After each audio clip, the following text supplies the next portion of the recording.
right, well, welcome to episode 12 of the Cross Up podcast. I am still joined by the other co-hosts. We have Jeremy, we have Alan, we have Chris, and we're also joined today by Prime.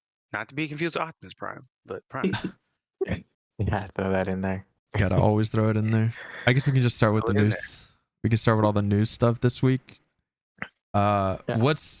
So I don't know what this is, Jeremy, that you put in the outline. Ubisoft looking to buy out. Are they just trying to sell, completely get out? What is that? So the rumor is that either the family is trying to buy out Ubisoft or not buy out. Well, Tencent. They're owned by Tencent and the family. Yeah. Mm-hmm. And the rumor is Tencent could potentially buy Ubisoft. Oh, completely buy it away. Okay. Yeah. I mean, honestly, dude, that's probably the best thing that could have happened to Ubisoft in 2 decades. I don't think so. You don't think so? I don't think it's not. I mean, let me be honest, bro. If it stays with if Tencent leaves, Ubisoft just closes down and it's completely over. Like that family is running. Family is gonna run it into the ground. So like, if you're a fan of any of those IPs, like as much as it sucks because Tencent's like owning everything, and I don't like how they run things. Realistically speaking, it's probably the best thing that could happen for that company, whether the games turn out like in our favor or not. Like, if you still want them around, you prefer Tencent over this fucking family. But what about if they sell their IPs? That's true. If they sell it out, then that's even. That. I probably would prefer that 100%. Yeah. I think that's probably better. That's the best case scenario for everyone if they just sold the IPs and went to other people. Yeah. As long as I definitely want Assassin's Creed to be on other developers' hand. Yeah, 100%. They ran that through to the ground, in my opinion. Yeah. I was going to say this. Embracer, please stay away. Do not touch Ubisoft. Bro. Please stay away. Please do not touch Ubisoft. They don't even have the money to keep the shit they have. Like, they don't. Look, man, they'll find it somehow. I'm sure they will. Sony too should stay away. Sony should definitely stay away. I want them to go to some of the, not like indie developers, but some of the smaller companies.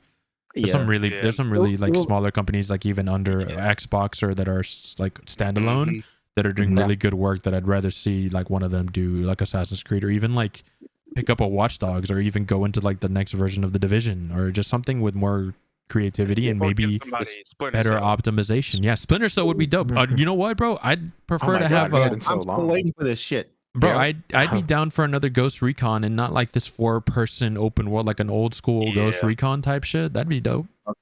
Wildlands Ghost Recon was great. Breakpoint was trash. Breakpoint was I didn't even play Breakpoint. Wait, is that the one I have? Far Cry was great. Far Cry was great. Which one was the one that I played? The last one I played, because it's in my library, and then I'll tell you how I feel about it after I find out. Where the fuck is it? But probably splitting Ubisoft into like separate studios, that will probably be the best case scenario. Whether or not that happens, I don't think it's going to. I don't think so either. I think they'll end up selling to Tencent because they want the money, and then it's just up in the air what happens. Yeah. Well, if they do go under, I'll buy For Honor from them. Honestly, bro, if the one thing survives is For Honor, I'm down. That's fine. Yeah, no. For Honor is actually so fucking good. It's hard, but it's fun. Yeah. Well, cool. Last good game they've ever made. Okay, so I was gonna ask, what the fuck is the Nintendo alarm clock? What is this? Bro, you haven't seen this? I haven't seen this. No. Bro, it's literally Nintendo setting a clock that plays like music from their games to wake you up. It's interactive though. It is interactive. How is it interactive? Like there's those alarm clocks that you have to stand up and do certain things to get the alarm to go off. Yeah, I would never get one of those because I'm not doing it. Well, some people do, and that's what it is. Okay. It has like little interactivity to it, so it's not just imagine. $100. Yeah, it is $100. Like, I'm not gonna try to defend that price point, bro. But imagine waking up because you went to bed late as fuck because you couldn't sleep or you had to do something, and your ass is waking up at like 5:30, 6 a.m. and you have to fucking do the Mario jump block Yahoo to like turn it off. Yeah, no, absolutely not. Yeah, I'm alright. No. Especially for $100, dude. That's crazy. That's crazy. That's at least 4 trips to Chipotle. Yeah. I don't know what kind of screen they have because I'm looking at the specs and it doesn't really say much, like specifically. Mm-hmm. But depending on is it Alarm has a sensor that reacts to your movements, so you can snooze the alarm with gestures and the end. Okay, I was gonna say, just looking at it, I feel like you could 3D print this thing, put a screen in it, and just like a simple program would do it. Like there's nothing too Program fancy with about it. scripts But to do it. Yeah. yeah, Mom, but what about apparently, Nintendo clock? We got Nintendo clock at home, son. Yeah, Nintendo clock at home. It's called my phone. but apparently it does have like motion detection, which that's weird. Oh, it's just an LCD screen. That's it.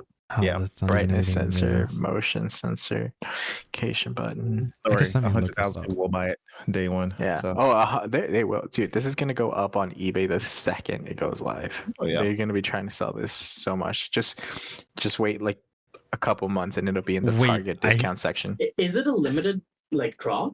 Everything Mhm. Nintendo does is a limited run, bro. You're limited. Oh my god. It's limited Mhm. supply and limited run. That's what they always do. Yeah. Because it's like, oh, if I don't buy it now, I don't never come back. Bro, Right. I don't know what I was expecting, but I wasn't expecting this fucking cartoony ass thing on my fucking this fucking red circle with a white. Nah, I Told you. fucking White on hate top, this yeah. shit. I told you that design seems like you could easily 3D print it. Oh, I mean, you could, but I hate this. I hate everything about this. Yeah. And then he doesn't even. looking at the video. It's like Mario coin noise. I'm like, God, I would be so mad. It's called. I this saw is that and I saw trademarked. the Zelda ones where they were like, "Hey, listen! Oh Hey, my god, listen!" dude, no. I think I'd just wake up in a cold sweat. I wouldn't even fucking think about the alarm clock. And this thing I is would called just the smash it. Nintendo Sound Clock Alarmo. I hate that. It's trademarked, Yeah. by the way. Alarmo. Alarmo. Wow. Who was Oh. trying to take the name Alarmo? Like, Yeah, I don't fucking. It sounds like a it's- cheesy villain. Yep. God, I hate that. I think my day has gone down because I now know this exists. Yeah. So tell me about these this Nintendo hack stuff. I have this. Yeah, is- so- Okay, my yeah, favorite. go ahead, Christian. It was mostly for Game Freak. It looks like it was a Game Freak hack. They got a bunch of early sprites and rejected sprites. So if you ever want to look up what Pokemons would look like if they were naked, like they have them with all their features stripped down in different versions. Yeah, So it's not like naked, but it's just like like less. early versions of it. Yeah. And they also have like prototype stuff, like what they could Yeah. have turned out. There's Like a random lot ones. of information. There's also lore that they didn't put in the game, but Yep. it's like confirmed part of the game. And this is what I Mhm. was talking about before the podcast started. And I said I'd say it during this. According to, again, this is through my friend Sean, because he's autistic about Pokemon. And like he loves it. He's anything about Pokemon you ask him, he's gonna know immediately. So he follows all these people on Twitter or Reddit, and so he's like on top of all this news that's coming out, and he's been posting pictures. And apparently, this is confirmed, by the way, through like that thing. So and again, take it with a grain of salt. I didn't see the source. This is through my friend Sean. Pokemon and people can breed, and the Pokemon in question was Octillery. That's, Really? I didn't see that. Yeah, and so for anyone who doesn't know what Octillery is, it's an octopus, a red octopus from second gen. And Yeah, apparently, that is- according to those things, it is confirmed that that could happen. I'm I slightly don't know disturbed. why. Why is that even? Why is Yeah, that even my- a discussion my they're first having?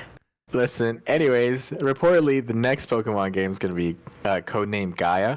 Mhm. So they're thinking that it's going to be taking place in like a Greek origin, So the other meme that's been going around, it's like, oh, we're going to get Pokemon, what is it, Alpha and Sigma? Yeah, Oh, that'd be funny. Something like that. Yeah, so there was Yeah, that. yeah, right, And yeah, right. Well, you good? The quant's really Listen, going through it, dude.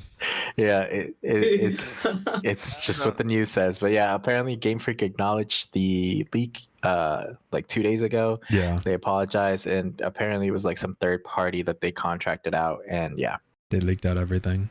And what's even crazy is like with some of the outrageous shit that's been going on, they didn't say like, oh, this is fake, this is not. No, they just said, sorry, No. all this information got out. We'll do better. It's essentially what it came down to. Yep. So basically, like as long as you have like a source of where it comes from, a lot of that is probably true. Isn't this a game for kids? Like, why is there a thing about? Oh, trust me. Pokemon Like that's and- what I'm saying. Why is that even a conversation? Yeah, Like who? it's a game for kids. What? I mean, they all called Game Freak, so I guess I there's guess, you some know. I guess so. there's some foreshadow. It isn't the next Pokemon game supposed to be like off of Legends, Pokemon Legends CA or something? I think they So said this they is, wanted to, yeah. yeah. So that one was the one that was confirmed.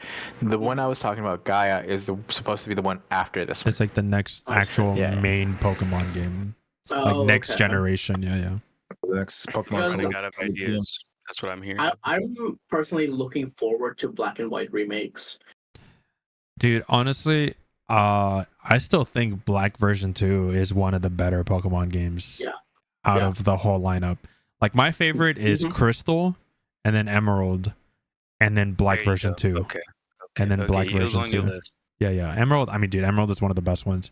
The only reason Emerald is not higher, because I've only played Crystal like maybe 5 or 6 times through, but I've beaten Emerald like over 300 times or some shit, like as a kid especially. And I think I enjoy Emerald more, but I think because that second generation of like Silver was my introduction, I have like a special place for Crystal itself. But if we're looking at objectively, Emerald was the better one. Emerald is Yeah. Emerald is the best one. My first game was Emerald, and like that whole scene where you talk to Rayquaza and he comes, stops. That pixelated graphics. Oh, I remember that cutscene. Yeah, I was like, holy shit. So I guess I shouldn't show my age then. All right. And I mean, you started with red and blue and yellow, bro. I gotcha. Trust me, I know, bro. I'm in the generation right after you. Okay, so that's fine. Hey man. That shit was dope. Just letting you know, bro. I tried to go back and play yellow, and like obviously because with every iteration of Pokemon, right, they do a lot of quality of life changes, and obviously they're changing the systems. I can't go back and play yellow, bro. That game is so dog shit. It's fucking filled with people with nostalgia, and they're like, yellow's the best one. No, you're fucking trash. No, the game is horrible, dude. Trying to capture a legendary is fucking horrible unless you have the Master Ball. They could be 1 HP, paralyzed, sleep. They could have literally every debuff in the game. It doesn't even matter. Like even with an Ultra Ball, unless certain conditions are met, it'll even say you can't use a Pokeball to capture it. It's like so stupid. I mean, we were built different back then, all right? Oh, that's crazy. Yeah, he says no, you were constructed wrong and you're suffering for it. Anyways, and said we. All right. Well, a host of games came out in like the last couple of weeks. Yeah. Silent Hill 2, Metaphor Reef, Fantasio, and Dragon Ball Sparking all released to great reviews. All of them have been phenomenal, at least from what I've seen. I've only seen the intro of Silent Hill 2 because I haven't played it yet or bought it. But the game looks way better than the fucking trailers and all the pre-recorded footage they showed us before. And I'm excited because Silent Hill is my favorite horror game of all time. And so I'm gonna now that I've seen that it looks good, I'm gonna buy it and play it. Metaphor, I was gonna buy Friday, but I forgot because I got distracted. So I'm gonna buy it right after this podcast, and I'm gonna start playing it. And then Sparking Zero, I'm still iffy if I'm gonna buy that one or not. It's just it's just Dragon Ball. It's gonna be fun, like if you want to play it, and it looks great. Like I've seen so much YouTube videos, TikTok, and like a lot of the people that I follow are putting content about it, and the game looks like a lot of dumb fun. Like there's some issues here and there, but I mean, it's like a nerf. Hit needs to be nerfed. That's all I'm saying. I mean, I don't know, bro. I'm seeing like there's a TikTok of Chiaotzu fighting is it Baby 2, whatever that fucking weirdo's name is. Oh yeah. And they're in the little hyperbolic time chamber like palace area. Bro, the round started, Chiaotzu teleported behind him and started beating his fucking ass for like 2 minutes straight without dropping the combo. And he was going on. My man got a whole tour of that house on the ground. Oh my god. So maybe Chiaotzu needs the nerf. I don't know. I think I'm in the same boat where like this game, I have nothing against the game. I think it looks great. It looks super fun, but there's just too many games out right now. I can't dedicate time to this one. Yeah. I mean, if Bandai wants to send a code over, I'll play it all you want. I just don't have time right now. I just don't have money to be buying all these fucking games, dude. Honestly, I'm definitely gonna get another 4. I just gonna probably wait till end of the year where I have time to actually play the game. Yeah, I'm just gonna play it after work, I think. Yeah. Cool. See, the game on Game Pass, you could just play it. So that's all I'm saying. Is it on the Game Pass? I don't think it is. It's not. It's not. Yeah, I didn't think so. They should do a deal. That's all I'm saying. And the last just talk to your man Todd Howard, man. Yeah, dude. Where's Todd Howard? That's my boy. That's And the last thing, Elder Scrolls 6 and Halo. Well, let me rephrase. Elder Scrolls 6 reportedly might move to Unreal, but Halo's been on. confirmed. Halo's confirmed to move to Unreal Engine 5, and they showed like a little bit of it, I think, where like they did some weird CGI cinematic thing. It looked cool. I mean, you know, it looked bad. Yes, I'm with him. I'm sorry. Look, the environment looked great. The environment looked great. Unreal Engine will always have the best like lighting and environmental details. That's awesome. Why the fuck is Chief fat? Yeah, I don't know. Why does he have a dad bod? It just the model. I don't know. I know they're gonna work on it. I'm gonna be honest. I hope they're gonna work on it. I didn't even make it that far into the video. I saw 5 seconds of the video, saw backgrounds, was like cool, and then left because I didn't care. No, that Master Chief model needs to be worked on. Hold on, I need to look this up. I haven't seen it. It looks like the Combat Evolved Master Chief image. I think like the older helmet, where it's like a lot more slanted and is less actual like defined boxy. Is just it. It doesn't look menacing. It just does. No, he just looks like some freaking. Do you think they're going to reboot it from that? Like just make Halo 1 over again on Unreal UV5? That'd be crazy. And release it on PlayStation? What the hell? He is chonky. What is that? I think they are releasing on PlayStation for Halo, which is weird. So here's my new question now. That is wild. So here's my new question now. Since they're gonna release Halo on PlayStation, did Microsoft officially did Microsoft officially lose the console wars? Oh yeah. I mean, to be honest, they stopped fighting the war like over a decade ago. Yeah, I think they gave up on that and focused on other stuff. Yeah, this generation, I think Microsoft actually stomped Sony, but that's for other reasons. Yeah. But no, I think they just don't care anymore. Yeah, I think the only one has been waning. I mean, the console wars themselves, the only people that care about it and the reason people still talk about it is because people are fucking Sony sellouts. Sony weirdos. And like, don't get me wrong, you can like Sony, you can like I like a lot of their games, obviously, but like the people that still talk about like what console's better and whatnot are the people on PlayStation. Most other people, PC, Xbox users, even people on the Switch, they don't give a fuck because they all own different shit. Yeah. Well, it's especially now when you think about it, how many games come out and like their first selling point is crossplay. Yeah. Exactly. Yeah. Except Sony. Yeah. Except Sony. Yep. Yeah, I can't stand them. I can't stand that company. I didn't like working with their nonsense on Borderlands. I didn't like working with the nonsense trying to get like indie licensing, even trying to get hardware for. I can't stand Sony. I can't stand them. I can't. No. So what about the Elder Scrolls 6 thing? What about that moving to Unreal? I mean, bro, at this point, it doesn't even seem like they're moving. It more sounds like, oh, we could finally start production and we're using Unreal 5. We got announced on Elder Scrolls 6 like 6 years ago. We haven't seen anything other than that weird over the sky Microsoft Flight Simulator type background with Elder Scrolls on it. They haven't shown us anything. So from what I can expect, they just announced it saying, "Oh, it's on the way, guys," and they just haven't worked on it because they worked on Starfield and all this other garbage. My thought is you can move to a new engine, but your gameplay is outdated. It needs to evolve. 100%. Bro, like it was announced in 2018. There you go, 6 years ago. Yeah. So like I said, since they haven't shown us anything, I'm pretty much convinced they have not. Like it doesn't exist except in name only. Yeah.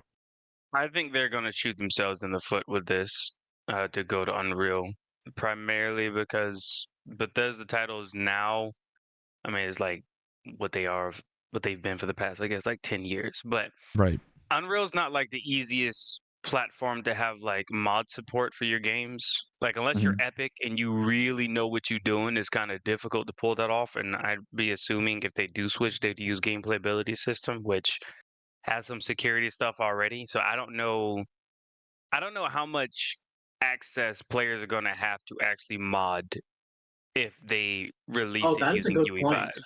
Yeah, that is a very good point. I don't think it's going to help them because like even for Unreal, like it makes stuff look better if you know what you're doing, you got good artists, but performance has never been Bethesda's strong suit. And then you take away the modding support unless they work specifically with Epic, which they might. Who knows? But then it opens up another can of worms for all other games that use Unreal if certain things are figured out. But yeah, I think they're kind of doomed wherever they go. Like it's sad to say, but I don't think The Elder Scrolls 6 is going to have a bright future. No. Just, like I just said, with the way point. they announced it, the way that we haven't gotten any news in 6 years, the way that their games that have come out in the last 6 years have been coming out.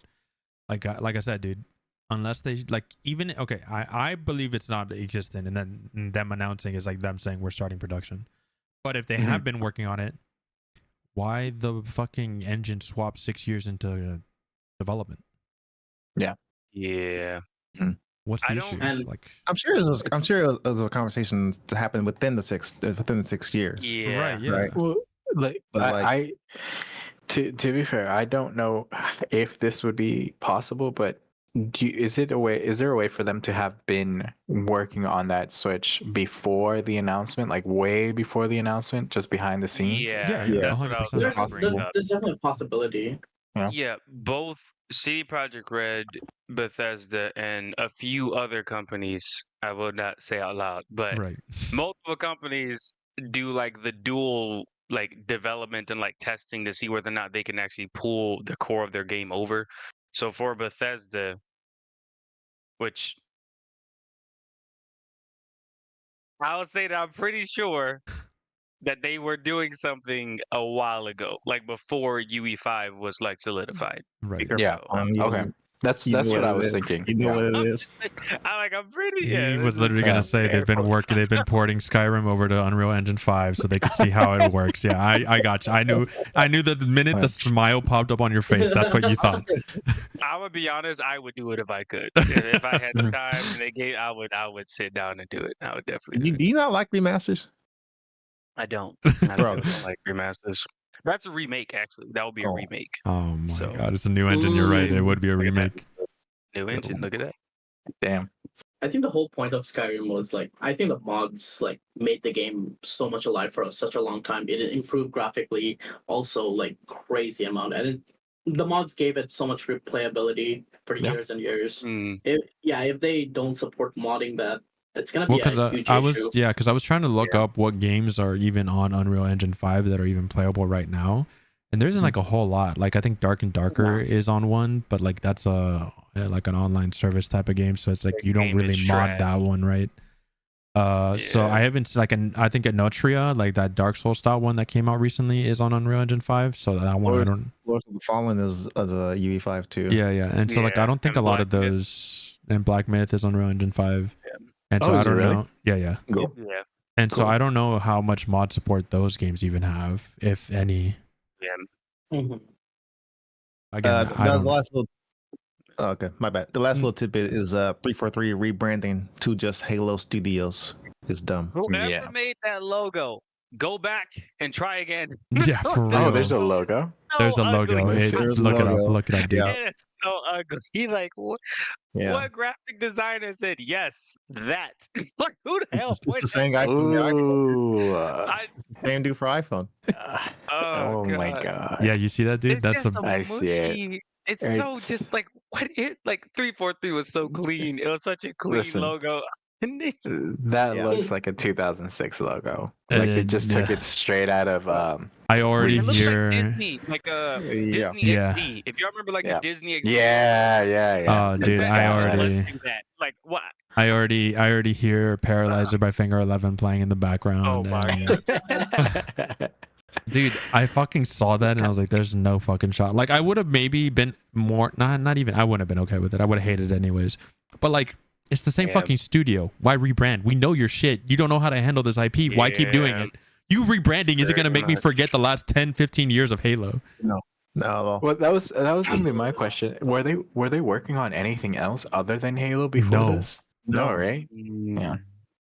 Maybe behind the scenes, maybe, but as far as like what's been out in the public, it's all just Halo. Yeah, just Halo. Okay. Yeah, I don't want to. There's multiple versions of Halo in the works. Yeah. Right. Why would you work on multiple when you can't even get one right? That's why I don't understand. Exactly. Like, but also it's tax write-offs because they're going to say that all these projects were a loss. Right. So that's some other nonsense. But that's just business bullshit, right? Yeah. So Well, Halo that's just the needs to news. die. I'm sorry. That's the news that we got here. Unfortunately. Kind of move on to the main topic Yep. of MMOs. I think we got a good variety of games here. Off the top of my head, Final Fantasy 14, World of Warcraft, ESO, I guess. Yes, so, yes, yes, sir. Guild Wars 2, unfortunately, I think. Guild Wars 2, unfortunately. Yeah, Lost Ark. RuneScape, technically. Yeah, I think we got a good amount of games to cover. Mm-hmm. Oh, and Destiny, that too. Destiny Sure. counts as an Oh, MMO. we'll get there. Yeah, we'll go get in there. Okay. We'll get in Yeah, there. we'll talk about that. I could also talk about like a very, very, very old school. It's called Dark Age of Camelot. I forgot God. about that game, dude. Jesus Christ. I didn't play it, but I know what it is. Yeah, That came out after Ultima, right? Like, Yeah, I'm it was not after crazy. Ultima. Yeah, after Okay, Ultima. Ultima. Okay. It was like only a couple years though, but it was after Ultima. That was a great time. That game gave me such a great time. Nah, dude, I was an Adventure Quest type of gamer. You know what I mean? That browser game. Adventure Quest. Yeah, bro, look that shit up. I even tried EverQuest. I never got it. Yeah, I never tried EverQuest. I did try World of Warcraft when it like first was around. So in that line, we have here. I'm just gonna go through them real quick. We got new player experience, current player experience, the game economy, combat, monetization, in-game long-term support from devs, and then community support. So let's start with the new player experience. For which game? Which game has the In general. let's just do it in general, I guess. In general, I was gonna say which one has the worst because I immediately thought of like Worst two. is 14, I think. Which one? I think 14 is not a 14. really good. Oh, I think 14 is one of the worst for sure. Yeah, Like if you have no help, you're going on your own just playing. Oh, dude, it's a Oh lot. yeah, no, it's yeah, brutal. No, yeah. 14 I dropped probably. that for that specifically. Yeah. Yeah. 14 as a new player experience is bad. I would say World of Warcraft is also bad. It's also because, like, bad. it's overloaded systems. It's too much information to break down. It's too much. Like, And then there's like this system, Yeah. and there's a system from 2 expansions ago. Like, if you want to do like other content, like older content running older content, you have to like break down the systems. You have to like, why? And then there's also like depending on which faction you choose, you also have different starting areas which also affect what you learn and what you pick up. It's so stupid. I hate how they do. Yes. Yeah, World of Warcraft. So two different. depending on what class you pick, depending on what you learn in the game. No. Depending on your faction. Not class. It's your faction. Factions are like races. The 2 different factions, like World of Warcraft originally was 2 factions at Alliance war and with Horde. different races. So they start on the opposite side of the map, like on the base version of it. Both start on the opposite side of the map, and that's how they go down. And you can't interact with them in any way besides like PvP unless in your and stuff. PvP server, you can do world PvP if they're in like in some certain zones that is neutral. So like did you ever play RuneScape? I played it like maybe like 5 minutes. Oh, okay. I was gonna say there's an area in RuneScape known as the Wilderness, and if you're out there, it's free for all. You see somebody, you can just attack them. It's pretty much the same way. It's like a neutral zone where it's just you fight somebody on the spot. Wait, so are players learning different things from the different factions? Well, nowadays, like nowadays it's different. Nowadays, it's like it's different now because of where you start. Because there's new areas, new zones, and the different expansions introducing different systems. Depending on the faction you join and where you start, it's either older area or newer area, which means different systems that you're learning and questing through. Gotcha. It's really dumb. And it's like not a crazy difference, but it's like it adds up over time because you're like sitting. And then the thing is, there's not really like unless you're sitting there actually reading everything, which let's be honest, most MMO players aren't. They don't know what the main quest is or where to go. Because World of Warcraft is very much like you're just killing things and questing to get XP to get to like the later end game dungeons, at least from my experience. And then there's like an overarching. Is that kind of similar to like 11? Because I remember like 11, I tried to like play that game. I didn't know what the fuck to do. Yeah, no, there's no. They tell you start here. They teach you like the very, very basics, and then they just say go, my child. Yeah, but basically 11 doesn't have much hand holding, but I know the community is like one of the best communities. Whereas like, in World of Warcraft, they'll tell you shut up, go away. I don't want to fucking play with you. It almost feels like Yeah, kind of. whenever you're talking about an MMO, a bad new player experience like goes hand in hand across like different Most of different them, MMOs. sure. Yeah. Some of them Like, do a I good think- job, or at least like a decent enough job, but most of them are really bad. Yeah, Mhm. it's also the thing is these MMOs have been like out for a long time, like decades. Like some of them like a decade or even more than that. I can see it's really hard to like adjust the old experience Yeah, into yeah. like modernizing it. It's a bit hard. Because a lot of those expansions that they add on, like they do a lot of quality of life changes for the new player, but they don't Exactly. retroactively fix the first shit that you're going through. Like for Final Fantasy, like a lot of the newer expansions are fucking great for new players and the shit that they do, but you're still forced to start at the beginning at A Realm Reborn, and you have to deal with all that shit before you get those quality of life, like other smaller things. Yeah. And it's very similar with World of Warcraft. Again, where you start is what you get. Yeah. And starting from ARR, that's definitely a very big undertaking because the story is very slow. And it's like, you know, and no matter who you are, right? Because the story is slow and it's not that exciting. Like the content itself is fine. Mhm. And like, no matter how much, because I've been playing the game for about 6-7 years now. And I can tell you the story is phenomenal. And like, as much as the story sucks in the first one, quote unquote, sucks, it's like interesting enough if you care about the world building and everything. I hate that I can't tell you to ever just skip it, because the foundation that story lays down for the rest of the story is so fucking important. But me telling a new player, trust me, bro, I know it sucks, but this is going to pay off in like 100 hours when you get to Heaven's Word, Stormblood, Shadowbringers. Yeah. Like they're not, I can't tell someone that and expect them to keep playing, right? Like that's not fair to them.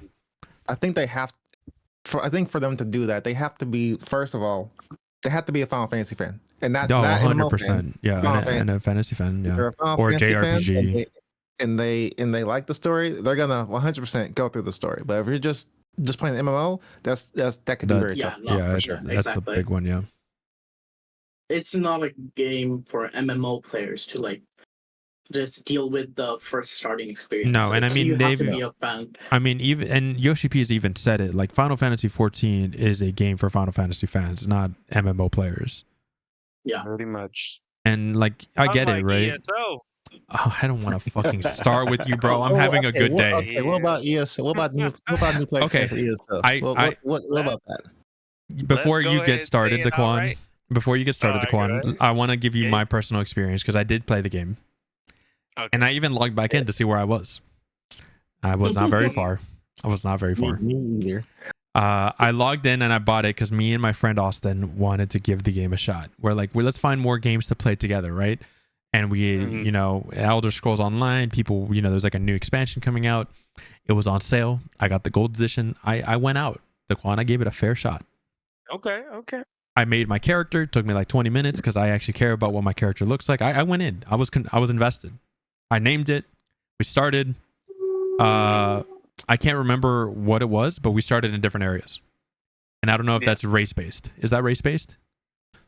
It's faction-based. Is it faction-based? Okay. So we started in different areas, so we kind of fucked up. And we're just like, oh, well, that kind of sucks. But it's fine. Like, obviously, you can get out of that pretty quickly, and you get to, like, the main world pretty fast.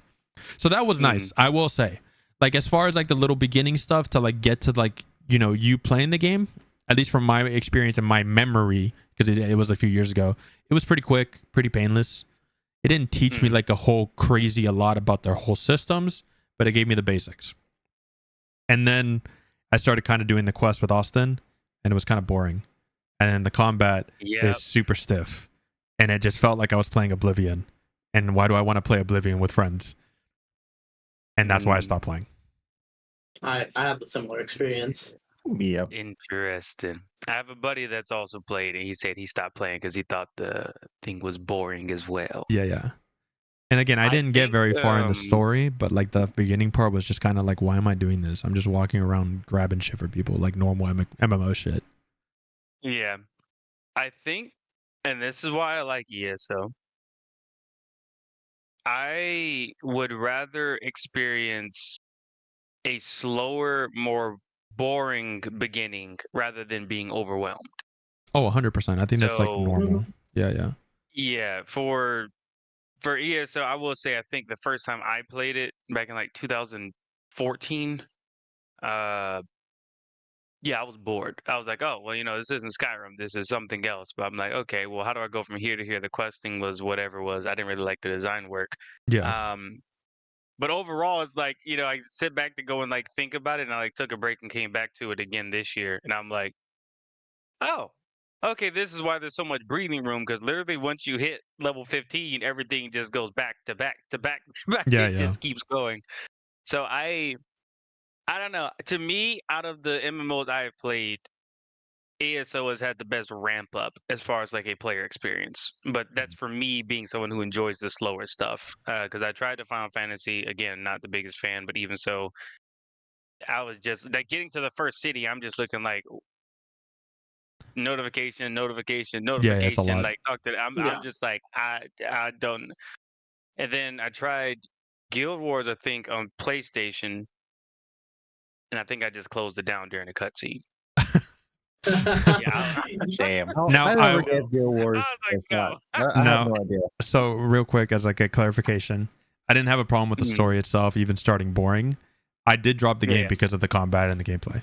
Yes. So That's that Oh, way, you don't like so- the combat? yeah, the Oh. combat itself is my issue with it. It's boring. It's like super stiff. I didn't like the movement. It didn't feel fluid at all. It felt like I was fighting the system to try to like play the game. And again, that's also because I'm probably unfamiliar with it, and I'm not a big fan of like Elder Scrolls combat gameplay to begin with.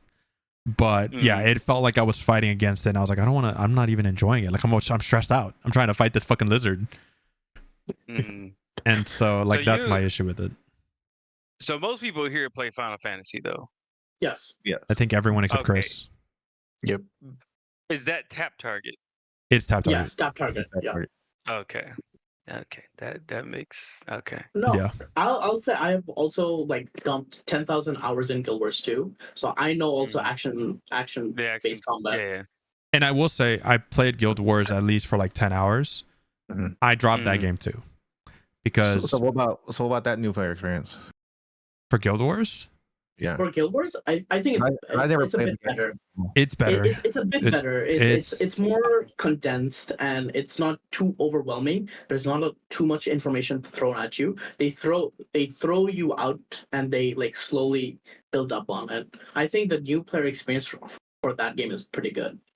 It's Is not that bad. like quest It doesn't. markers or markers well, in general? They give you quests and stuff, and they tell you where to go, but they don't tell you again how the systems work itself.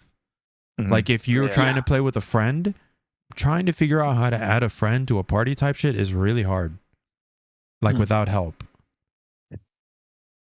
At least from my experience, I could just be stupid. Like that's definitely a possibility. But like it was really hard to try to add my friend. And like even though she was a Guild Wars player and she's been playing forever, it took her a while to remember how to even do that. And so it's just like, like the system itself is fine. But like as far as like getting into the game and just playing it, it was pretty easy. The combat system itself actually felt pretty decent. But Guild Wars is very much a more PvP focused game, and you can tell. And that's the reason I stopped playing, because I didn't really care for the story. The characters were fine. The gameplay was characters fun. were fine. Gameplay Gameplay was fun. the gameplay Story was fun. eh. Yeah, I didn't like the story from at least like what I played through. Even when you reach the end of the base game, the climax doesn't hit it. It's like really bad. And so the minute I realized, okay, this is more a gameplay focused MMO with PvP elements, and it's like, well, I don't play MMOs for PvP, so I immediately dropped it. It's like, why am I gonna sit here, grind out gear and shit to then try to go fight someone who probably plays more money and plays more than I do? It's like, if I want to play a competitive game, I'll hop on League of Legends or Valorant or Apex or something. Mhm. That's how I've always seen PvP in MMOs. I personally enjoyed Guild Wars PvP. Wasn't too bad. I really liked it. And there's like different levels of PvP. What you're doing, there's like a mass zerg of PvP, which is called World versus World, and there's like a more structured version of PvP where it's a 5-on-5 and you just capture bases, hold points. So it's two different elements. Like I'm sure I could maybe enjoy like the smaller stuff, like the 5v5 maybe, Because I will say, like in Final Fantasy, I hate their PvP system. God, do I hate their It's the PvP? worst. It's so the fucking worst. dog shit. But I Look, will man, just say, play like me and just have a good time. but I will say, the Crystalline Conflict, while I wasn't in love with it, Mhm. it was a step in the right direction, and it was actually kind of fun. Like some of the classes were unbalanced and just kind of like stupid. But like if you're just trying to play some PvP with friends and stuff, or I mean, you can't even really play Crystalline Conflict with friends because it's their ranked mode or Yeah. whatever. That needs to change. Yeah. But if you Yeah. were to play with friends and stuff, it seems pretty fun. Like just mindless fun. You're just moving a payload essentially, just like Overwatch. So that was fun. But I don't like, again, if I want to play a competitive game mode, I'm not doing it in fucking Final Fantasy. Yeah, No. I think Final Fantasy PvP doesn't work out, especially how the global cooldown is. Yeah, yeah. It just doesn't. It feels very extremely stiff. It's probably the And I worst out hate, of all the MMOs I hate played. I hate the fucking single button combos bullshit that they put in PvP. Yeah. I hate that shit. They do all the buttons on like it's so like you do your 1, 2, 3 combo on just one and you just have to tap it. It just feels so stupid. I hate it. I know some people really like it because it's like, oh, it's simplified and all this. I'm like, no, you're just trash. I hate you. I'd rather have more buttons on off the global cooldown, Yeah. so I could like weave in more stuff or use stuff a bit differently, more So, spells differently. like I said, there's room for improvement, but at least that one was a step in the right direction. I'm sure Guild Mhm. Wars felt a lot better, but again, I'm not gonna play an MMO for PvP. And like Yeah. World of Warcraft, I played for a while. I have friends that are all into WoW, and they've been playing for decades. And I've tried to play it on multiple occasions. Again, the new player experience isn't great. I spent the entire week trying to like level up a character. And even then I was like, this is someone that's inexperienced, doesn't know how to level efficiently. It was taking forever. I tried different things like killing monsters that are higher level, trying to just do quests, doing a mixture of both, trying to spam the lowest level or the highest level dungeon that I could. It just felt super slow. And again, I'm sure there was just stuff that I wasn't doing or not understanding, but it was super slow.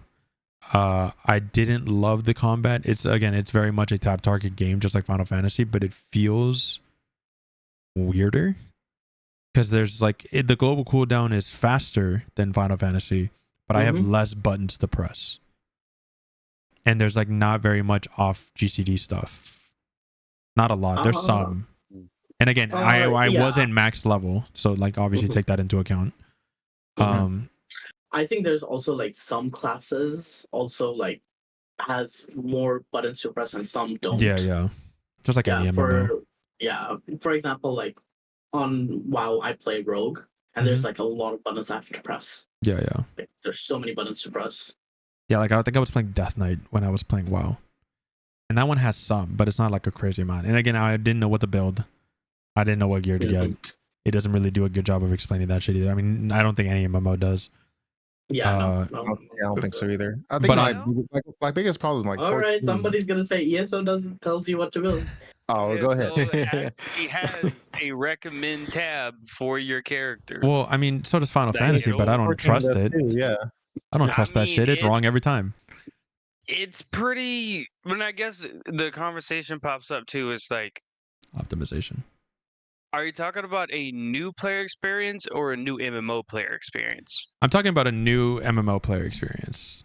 Mhm. Because that is a if it's for different somebody- conversation. Yeah, it's a different conversation. Yeah, because if you're talking about a player who, because like this is why I like I have the attachment more to ESO, because to me that one is way more.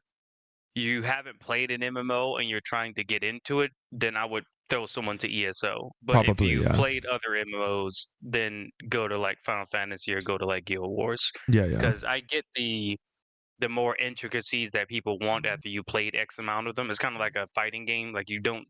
There's certain fighting games you will give someone to casually go into, but other people they want to get the craziness of some of these other ones. So I would, for the way that ZeniMax intends players to play ESO, I think they do a very good job getting the general public to just go in and play. It's like, yeah, here's a light armor, here's a medium armor, and it's like all the stuff is just like right there. It's like a little tab that said, even for abilities, it's like, oh, you want to be a Dragon Knight tank. Here's a Dragon Knight tank skill line. Just grab all Yeah. these. And it's like, these are preferred off of, whatever people that's done these dungeons or this, that, and other.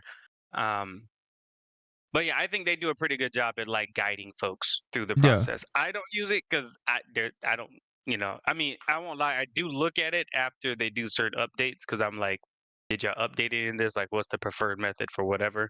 But I get by most of the stuff, and even me going to PvP, I can still beat most people I run into using like old stuff or just Right. basics. I think So I'll let you have that one weirdo who's like got that weird shit where you can like throw something on him, and then the more people around him, he explode and everybody dies. Just, Yeah. But yeah. I think one of my big problems with 14 when you like first play the game, that there's a pop up. You can close that. And there's another yeah. pop up. And you It's close that. it's like a There's, like, million 10 more pop-ups pop-ups. as soon as you start, dude. It's Like crazy. you're gonna read all that shit and then remember it like 5 minutes later. No, you're not. And And- eventually you'll talk to a guy at the gate, and then the people will pop up and go talk to them. It depends on when you Yeah. start. Also, It's very similar for every zone. yeah. I don't know. I just wish there was like a better way to convey to the player that this is the information that you need right now. Right. But then, hey, you should go here to like learn how to play the game, because now finally they're adding where you can like go learn how to play the game. Like Hey, this is an AOE. The Hall This is of the tag Novice. marker. This is how you do your rotation. Yeah. Yeah, they're updating the Hall of Novice. Which Like- they needed to do a long time ago. And it's not Yeah. even forced content. It should be, but it isn't. No, it definitely should be. And then you have the novice network, which That's honestly, a trap. I've never been That's there. a trap. and That's a trap. It's a Don't- trap. don't do It's it. if you're a new player and you're going to play Final Fantasy and you get invited to the Novice Network, leave immediately. Do not. It's not. drama every time. They don't fucking help you. A lot of the Yeah. times they use Novice Network to talk to each other and pick up each other weirdly. I've seen a lot of people try to pick up what they think is women. Oh my And God. and every time I've ever, because I level up everything to 100 and I play the game a lot and I usually just raid, and I just like having my Burger King crown because you get a little crown next to your name and you're a mentor. That's what they call it. I don't teach nobody. I don't fucking teach. I don't talk to these fucking new players. I just want my. mentors I or just traps, want. dude? I just want my crown. Most of them are traps, dude. Let me tell you. Yeah. Most of them are.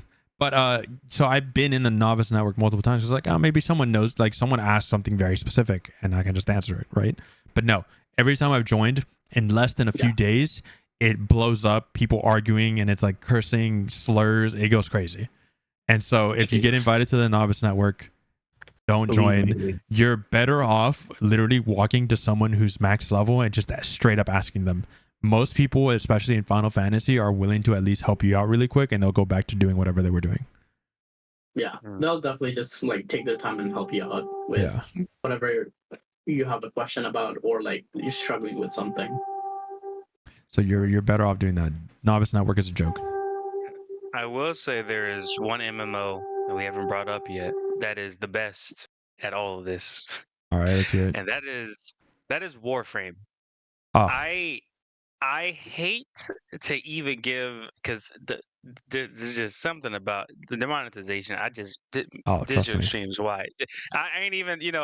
There's more stuff, but like the way Warframe handles, and I guess as an MMO in general, not trying to get too general with this section of all this, but like the idea that like the reach one teach one thing is kind of the mantra with Warframe. Like it actually feels like what people originally wanted for MMOs.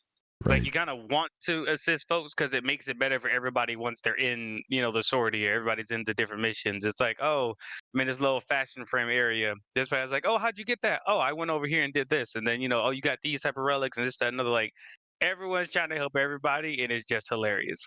Yeah. Like it's just fantastic.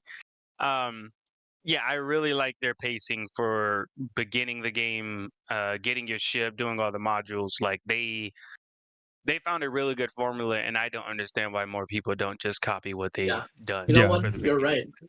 Like I it's have played a just lot of weird to me. Warframe. I played a lot of Warframe, and you're right. That is probably Yeah. the best experience. It's As a good. new It's player. it's a really good gameplay, really good ramping Mhm. up to teach you how to do things. It's a pretty good story, and there's a lot of funny moments unintentionally, actually. And overall, like it's been good. I just hate the grind and upgrade Yeah, the path grind. and stuff. Yeah, So that's the reason I Yeah. don't play it. But if it was better, then I'd be playing Warframe because it's actually really good. Well, since we Yeah. touched on Warframe, I want to touch on Destiny 2 for a bit, which, in my opinion, has a worse new player experience than any other games we just talked about. So okay, this is the thing, right? Because if you were a new player when the game came out, it was really good. But now, if you try to get into Destiny, it's fucking horrendous. There was a post about it like not too long ago that I saw on the subreddit where it was a guy, he was finally convinced to start playing it, and he was like, I join in, I get put into the starting mission for new players, and he's like, cool, I have to go somewhere, so then I log out, I log back in later, and now I'm in the starting mission for the new DLC. Yeah. So I didn't even get to finish the last one. I didn't get to do anything. It just puts me into a starting mission. And he's like, I did that 2 more times, and each time I got put into a separate mission in a separate DLC, and like it was all separate. And it's just like, I don't know what the fuck I'm supposed to do, and I don't know where I'm supposed to actually start. And that's what new players have to face every single time. And I hate that, because it's already hard enough to convince somebody like, hey, try out this game. It's like, hey, I know it's a lot. It's a lot. You got to buy the game, and then you got to buy all these expansions. Yes. Like, I know it's a lot. It's even on sale. It's like $80. I know. Yeah. But it's going to be a lot of fun. And then you're like, you have to go do something, and you're like, just play through the beginning part, and then they don't get explained anything. They just get thrown in. It's like, good luck. Yeah. It's awful. There's no reason that you should have to have somebody that's a veteran in the game walk you through the 100%. The entering of the game. It's just not, that's not great. It's tough, dude. I mean, I will say at least playing Destiny is easy. Like, you buy it and then you log on. You have to have a veteran with you to get a fucking Final Fantasy 14 account, and I got to walk you through that shit. Like that's true. I think when was it, like a couple years ago, I was like, you know what, I'm gonna play it. He's been playing this forever. It has to be good. I even asked you, okay, dude, how do I do this? And you're like, okay, listen, there's a website and then there's Steam. I was like, okay, all right, you already lost me. Your stuff should be self-contained in the game. Yeah. If somebody's got to leave, that's wild. That is just... So I had a Destiny 2 account, and I played it when it first came out, and it was through the website. So I quit somewhere during one of the first 3 expansions or DLCs. Then they swapped over to Steam, I think. Yeah, because they were on Battle.net before. So apparently I lost my account because that doesn't exist anymore, the website version, and they only gave you a limited time to transfer it over. It was a small. It was like a 4 or 5 month period or some shit. Yeah, and I'm like, oh, so when I come back like after a year, I'm like, oh, so if I want to play the game, I have to repurchase the game. I have to repurchase the game first of all. Like, sure, you can say, okay, you can have the game because you purchased it, but no, you have to like repurchase the game and start over, which is like, okay, I'm never touching this game again. Yeah, pretty much. And I'll say this too. I've had the experience of where I wanted to go back and like play on PlayStation. When I got like the PS5, I was like, you know what? I'm just gonna go back and play on PlayStation. I have friends who played on there, and this was before like I was about to say, was it before crossplay? Yeah. So I was like, you know what? Fuck it. I'll just do it on there. No big deal. It's a big deal. It was a big deal because I had my account is all tied into one like Bungie ID, right? That's that website. So I was like, okay, cool. So I log in. I've had everything connected to this, and then on PlayStation it tells me, oh, you don't have access to any of these DLCs because you bought them on a different network. But if I switch over to Xbox, it works. I can play everything because it's like, oh yeah, you own this. You can play whatever you want. You already own this. But PlayStation is such a terrible fucking network. It's just like, nah, you didn't buy these. I know you bought these, but you didn't buy them from us. So you have to buy them again. From and us. It's like, Jesus. You know what? I'm sorry. This is completely off topic. It's a tangent. I just remembered it. Do you guys remember the tragedy of the PS3 PSN network being down like every other month? Don't remind me, bro. Yeah. I'm just sitting there on my 360 looking over my brother. Yeah. Oh, down again. Crazy. I do remember that. God, it was so bad. Don't lie to you. That shit was wild, dude. Right. So current player experience as of right now. So For these games. are we just talking about like as a returning veteran player, how that is? Or Yeah, like do that. yeah, Or just- or also like a player who's also playing at the moment. Yeah. For Final Fantasy, it's fine. I mean, I like the way that Final Fantasy does their content because, like, as long as you're like, again, we're taking a little while because we've had some problems. But like realistically, if you had like a stable static that progressed like decently well, and if you guys did have problems, it gets done quickly. You could finish your rating and stuff and all the story and everything, and then you just have a massive break where you don't even have to log into the game. Like the only reason you would log in is if you like owned a house, you step inside the house, good, you're good for 3 months. Then you don't have to log in again.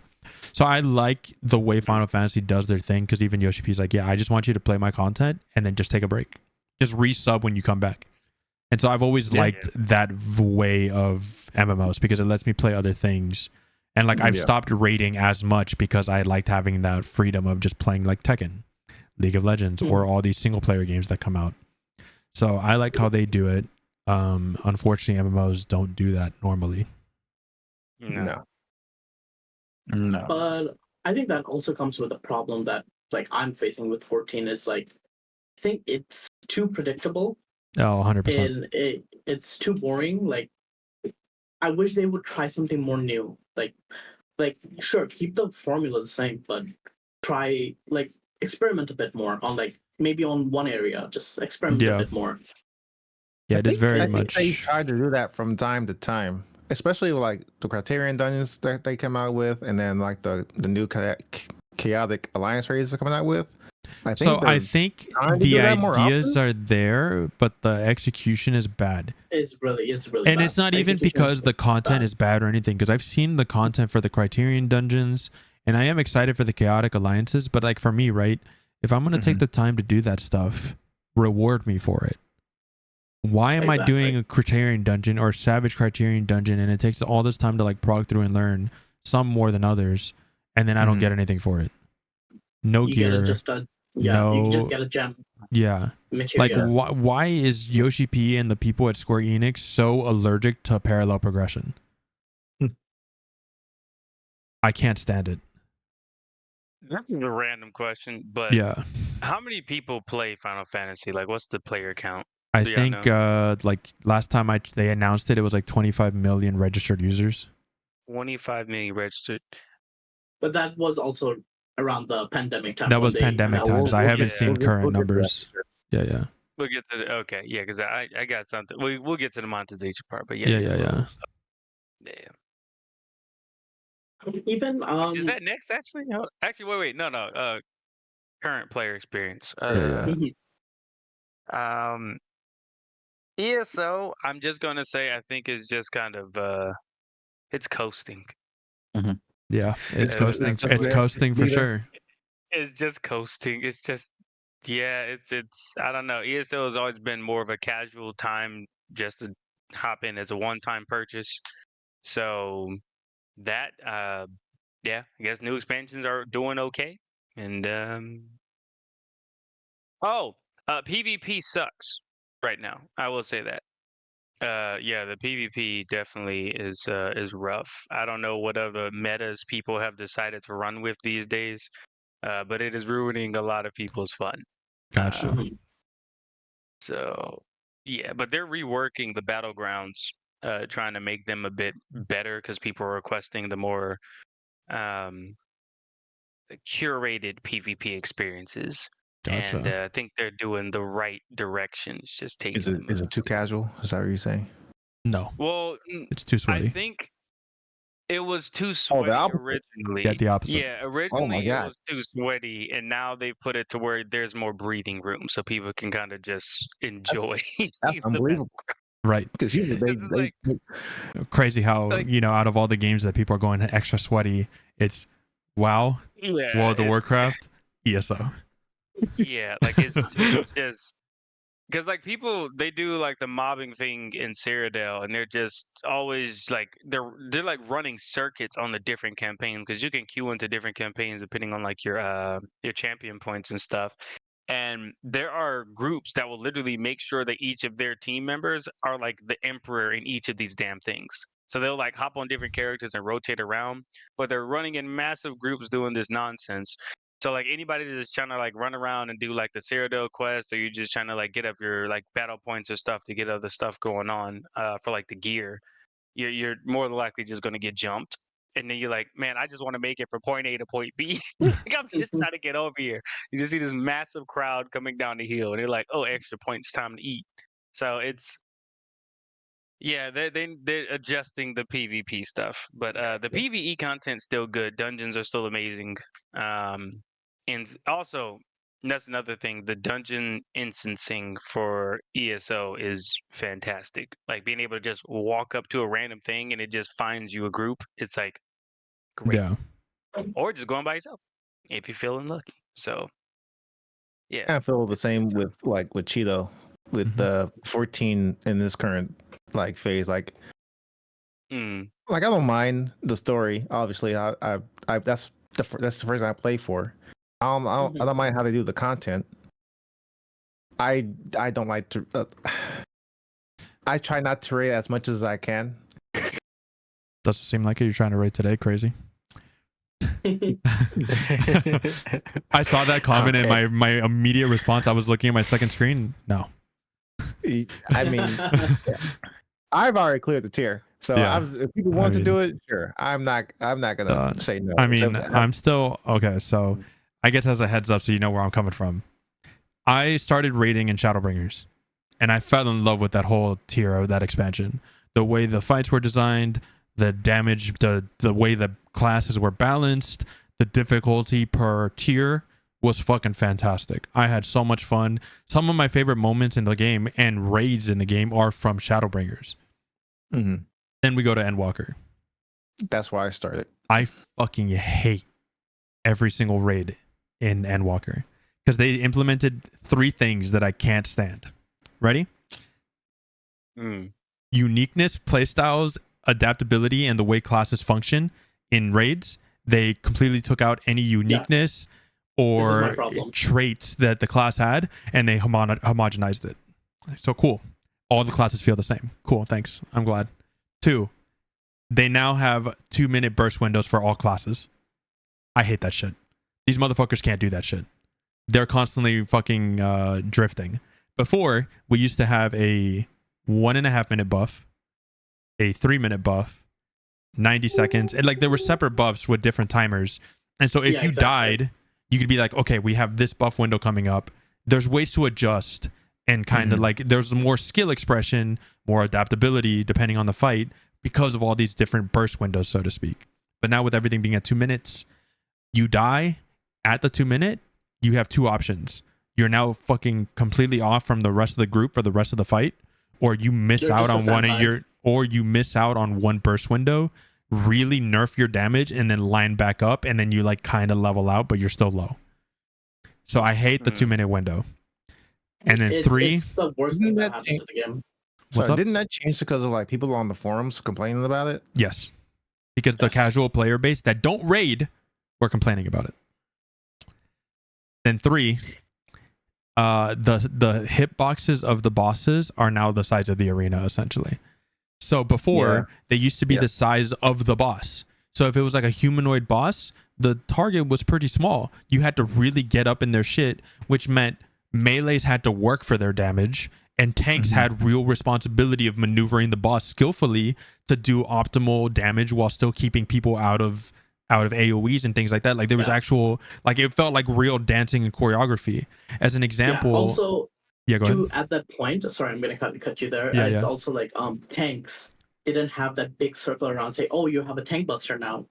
People actually knew about it. Okay, this cast is a tank buster. You had to learn what a tank buster was. Like again, fucking like as an example for the big hitbox AoE thing that I was talking about is in as an example E12S in phase 2 of Shadowbringer's 12th raid. There's certain mechanics that you had to get launched around and position, and the tank had to not only know where the safe spots were, but you also had to then manage like the boss having to jump to the farthest target. They had to be closest to do the knockback, and there's like things that actually mattered. And then as an example, like he just said, in E8S, Shiva, in Yeah. Shadowbringers again, there's specific tank busters that are not labeled. You don't get a little symbol above your head to let you know. You just had to know where in the fight it's coming up, or look at the cast bar, or you're dying, basically. And so it's, again, a lot of that skill expression, because again, the people that are doing the raids and clearing is less than 5% of the total population. And those mechanics, those things that they're fixing, quote unquote, only affect those players. Now, I get that the purpose of them doing those things is try to get more players to do those raids. Let me tell you, that's not happening. Dude, There's still the same amount. You also isolate a different player base. Yeah. With those kind of updates. We've had this discussion before in the past, even with like Destiny 2 and Final Fantasy 14, where it's always a disappointment when they take the highest level players and take their feedback more seriously than the rest of the population. Right. Because I feel like that always affects the game in a negative way. Like, it very rarely does it ever work out where it's like, oh, actually this was great for everyone. Yeah. So how does this work in WoW? I don't like I haven't done like WoW raids like that. So I've been playing 14 for like a couple of years for straight. The last time I played WoW was 2016, and this time a lot of my friends said come back to play WoW. So I'm like, sure, I'll try it. And after seeing a lot of quality of life changes that were very much needed, and I don't know why they didn't implement it until like the last 2 months, it's been great. I think the combat system where the bursts are in different timing and how you have to align your burst it's all personal. So you have to manage your damage all by yourself. So I think it's very nice. Well, the difference also is a lot of those raids in WoW are just way more people also. So not all of them, but a lot of them are. Yeah. Here I'll say the content differs very differently, because for me, my main focus is their dungeon system, their end game dungeon system, which is a 5-man, and everyone is just like min-maxing damage, defensives, healing. Whereas I have done the raids. I have issues with the raid. The raids on the first 2 difficulty are stupid easy, and especially if you come from Final Fantasy, the raids in general don't have mechanics. Yeah. They absolutely do not have mechanics. And the highest tier of raid, it feels like it's made for the 0.1%, and it's very hard to get into because people already are set. They're not recruiting members. Yeah. It's more like it's already inbuilt. Like it's like a VIP club that you can't get into. Is it Mythic or something like that? It's Mythic Plus. Mythic Plus is the dungeon one. Oh, that's the dungeon one? So it's just Mythic? Dungeon okay. one, and Mythic is... How many people are in that? I think it's 24, no? 24. It's 20 people. 20 people are max. 20 people? Yeah. And one chat trying to kill a boss? Yes. Yeah. Hell no. Wow. Good luck, boys. Right. Good luck. That's why, for me personally, since I'm playing WoW again, Mythic Plus, the dungeon one, is all I need and all I want, because I can get gear the same way as they are, but it's also lower amount of people, and I feel there's more responsibility and more expression of skill there in Mythic Plus dungeons, because it's lower head count of people, and you're doing a lot more. Then there's a lot of more things you have to take account of instead of like the raid. The first 2 difficulty raid, even I felt like I didn't do anything. I did not watch the videos. Somebody just told me, oh, do this. I'm like, okay, that's it. I didn't even watch any videos, nothing. And I just one-shotted everything. Yeah. What about Guild Wars now? Guild Wars, I haven't played since 2015. Yeah, 2018 is the last time I think I played. Oh, okay. So you haven't played recently. Okay. Yeah, I haven't played recently. Just like most people. I'm joking. No, that's probably true, to be honest. That's probably I think true.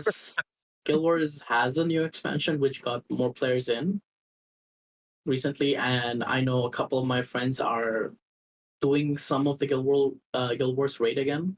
Oh, okay. Apparently. So there has been a couple of people going back to the game. And that game's been around for like 10+ years, right? It's been around Yes, for a no, 10 while. years. 10 years too. 10 years. Yeah. 10 years. Gotcha. Because Guild Wars, I think, came out at 2012 or 2013. Mhm. Okay, so a little Guild bit Wars over. 2. Yeah. What about Destiny? What about it? How's the current player about it? experience? What do you mean? Well, we just got a new DLC, or a new expansion for the new season stuff that just dropped, and a new dungeon along with it. The dungeon looks really fun. They actually did something different this time. So dungeons usually drop on Friday, whatever the season drops on Tuesday, and then the new dungeon drops on Friday, right? Yeah. This time around, they had a modifier to the dungeon called contest mode, which is something that they usually do for raids. It just makes it a little bit more difficult, adds different modifiers and like damage outputs. It's pretty neat. It's the first time they've ever done it on a dungeon. Sorry? There's actually like an enraged timer too. Yeah. It's like a whole thing. Okay. It makes it for those people that like, want that extra challenge, because a dungeon is difficult, but it's not impossible, right? It's not a raid. So they just made it a little bit more difficult for people, and to incentivize it, like if you actually did it and you completed it, they did the same thing that they do in raid. So you have like a 24-hour emblem, you have a guaranteed exotic drop at the end of it for the new gun. 24 hour? If you beat it before, it's like a time limit. Yeah, so like if it drops on Friday, if you beat it before those 24 hours are up, you get an emblem specifically for those 24 hours.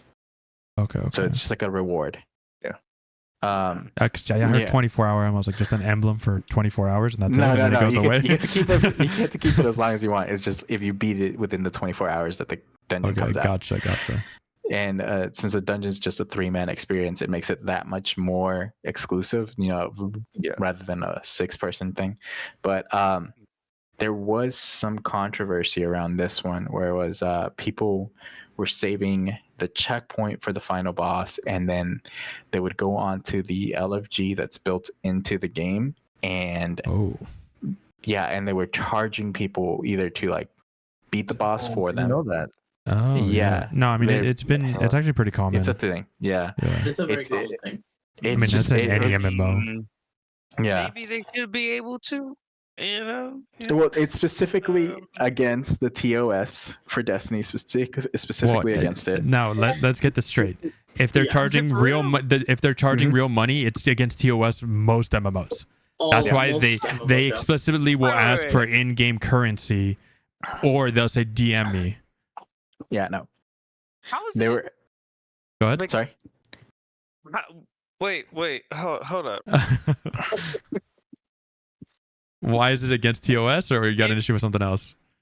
I got an issue with it being part of the TOS to begin with, or against it. Like, a player has spent money on a product. Yes.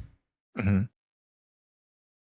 And they are spending their time on the product. Yes. Mm-hmm. And paying for all this shit. And it's, in terms of this right now, illegal for the player to say, for $10, I'll carry you through this mission because I know you don't want to really put in the work. So that part can't be done, but you can sit here and do it on your own time, pretty much. Yeah. It's simple. The reason that it's against TOS is because Bungie and whatever other company has this in there, or whatever MMOs, they don't get a cut of that money. Yeah. That's it. And like, listen, I agree. It shouldn't be like that, but that's just how it is. And it's never been. Like Alan said, it's been around forever, but it hasn't been that big of a deal up until this last dungeon, because it was so prevalent, and because people were using the LFG system built into Destiny itself. They were just very blatant about it. It's a thing that like it happens crazy. Everywhere. If only the Destiny players went out to Final Fantasy 14 any given day, they'd fucking see some real fucking advertising. Oh, I'm sure. Yeah, but that's the thing. Like, you don't really see that often, especially because like the community is much more you'll have people that would just run you through that dungeon for free, just like out of their own will. And so it was kind of like it was definitely something that's the Destiny community is not too familiar with, at least when it comes to like dungeons and stuff like that. You'll see it in raids, but like dungeons was a new thing. I have a question. So, does Destiny have in-game currency that's tradable? No. Okay, I see. So that's why- the crazy part. yeah, that's it's the- like you don't give them any alternative. Like even for Warframe, you can give people the what is platinum. that thing called? Yeah, you can give people platinum for doing stuff, and it's like, yeah, sure, it's encouraged. So I'm like, They don't. So Destiny has always been fully against trading any sort of currency or items. You can't trade anything with anything. They experimented with it like I think it was like 2 or 3 years ago, where they would have this thing that was kind of like a commendation you can give people you're playing a strike with, and it would give them extra rewards at the end of the strikes. But that was it. That was like the closest thing. It wasn't you giving them anything specifically or directly. It was just everyone in your strike got a little bit extra at the end of it. Damn, dude, I can't imagine playing a gear-based MMO and you can't trade shit. you can't trade anything. That's the crazy part. All right. That's trash. Yeah. But that's fine. That's fine. It is what it is. But the gameplay is fantastic. So yeah, good for you. Yep. Look, I am kind of glad that loot looks thick. It does. It does. I am kind of glad that Kaylee and I took like a 3-year break from the game to come back to the game. Now I feel like the game is a bit better, not where it should be, obviously, but it still sucks to like go through 2 expansions where, especially as like returning players, it's just kind of disorienting because you don't know what happened in the seasons because you can't get that shit back. Yeah. Like, why even have those seasons with story and not have people be able to play through it afterwards? It's kind of crazy. Yeah. Yep. Like, what's even the point of taking the time to do all this work and retroactively just be like, nah, it's gone later. Like this new season, like they explain some stuff in the story. It's like, well, when did this happen? When did that happen? When did this happen? Can we get like some type of cutscene so you can like tell me what happened? Yeah, Destiny has always been for that cutscene. Yeah, Destiny has always been a game heavy on the FOMO. If you weren't there, you missed it, and that's it. That's really bad design. Yeah, that's really bad horrible design. Yes. Yeah, exactly. It's what makes people either like get on it periodically or just drop it altogether. You don't have anybody in between. Nope. Yeah, makes sense. You don't have casual Destiny players. You either have people that used to be Destiny players, or you have Christian. Yeah. You're showing a way like people who would ultimately return to the game. Yeah. Yes. Yeah. Yeah. I would never defend that aspect of it. I think it's the worst thing they've done to take away all those expansions and all those strikes and maps Dungeons, and all that. It's stories. just it's Like, idiotic. I hate it. Places they you could have gone, but they just removed them from the game. Yep. Yeah. And it still takes up I'm 120 laughing for gigs of my hard drive. Yeah, that's what I'm about to say. I laugh at their excuse for the size of everything. They look like, oh, everything would be too big. I'm like, bro, people have Call of Duty downloaded, like multiple versions of Call of Duty downloaded. That by itself is 260 gigs. No one cares. Oh, easy. No one cares. Easy. They're just gonna download it and play Call of Duty. No one cares. Like And you telling me you can't It's optimize? just, I don't like that they take that decision away from you. Let me decide what's too much. Don't decide for me. Right. Pretty much. And then you're telling me that Final Fantasy 14 has like 7 expansions, all content still there, everything is still there for the low price of like 65 gigs. Yeah, 65 gigs. Well, I But think they Destiny do 2 something. Yeah, I think they do something similar to what I think Ubisoft does with their games, to where they are streaming certain amounts of the game to you. Which I don't know why Bungie hasn't done that, given that their game is only online. Yeah, it might be too late for that now. I don't think you can. Wouldn't that be like maybe? overhaul? I don't know. Yeah, you would probably have to completely. Yeah, you would have to complete because I think it's based off of the same system that they made Halo on. Oh, okay. Yeah. So it's a Frankenstein of something that they've forced to make work. But yeah, they would have to. Yeah. Destiny. But it So it could have seems like been. the current player experience is kind of, well, obviously different from each one. Yeah, Yes. pretty I mean, much. across the board, though, I think Across it's the board. just meh. I Yeah. think meh is the Yeah. answer to the majority of these games. I think Yeah. they've been alive too long. I'm gonna be honest. Like, I think they have just. Well, There should have already been something to come and like dethrone something by now. For But sure. I think this will lead into the next topic that we have on here, but I think a lot of it stems from them still designing game elements around people having a higher playtime than we do now, because they're still Yeah. designing for it COVID playtimes, and we just don't have that time anymore, unfortunately. You Or the don't money. have. Yeah, or the money, exactly. We just don't have. It's just not we can't do that anymore. It just doesn't work out that way. Gotcha. Like I said, I think the only one that doesn't do that is 14, but they have their own other issues. So, you know. Yeah. For me, like seeing like WoW is finally stepping away from those. They're going into a direction I like, and it's encouraging, especially since one of the main heads of Blizzard, Chris Metzen, returned to the company, and I Oh see yeah, he it. did game It's bug. going in a and he's taking the game into good direction. It's really encouraging to see, and there are changes that you wouldn't dream of, like sharing currencies between your characters, or all materials and everything, sharing gear. You don't have to keep on mailing your stuff to your other characters. These quality of life are very like a That's actually welcome really nice. change. Like even 14 doesn't have that shit. Speaking of game economy, I Ugh. mean, I think most of them are just shit, bro. The way it's handled, Mm-hmm. it's all shit. It's Well, yeah, but for me, I swear to God, Daquan, I'm gonna fight you, bro. Fucking tell me, what does ESO do? What's so great about Yeah, ESO? okay, I'm interested. sorry, the economy in ESO is pretty good. I feel like it's not bad. Like you on got the fight. casual economy, right? So you got casual economy. You can just go different spots. You can find what you're looking for. Most stuff is reasonably priced out. And then if you want higher end stuff, players can build it themselves and sell it to you for either cheap or up there. Most of the time, it's cheap, and it's normally asking for currency. Everybody got a lot of. So Oh well, and guess you can because you just guys trade with have people on the spot. because you guys have different currency that's tradable, right?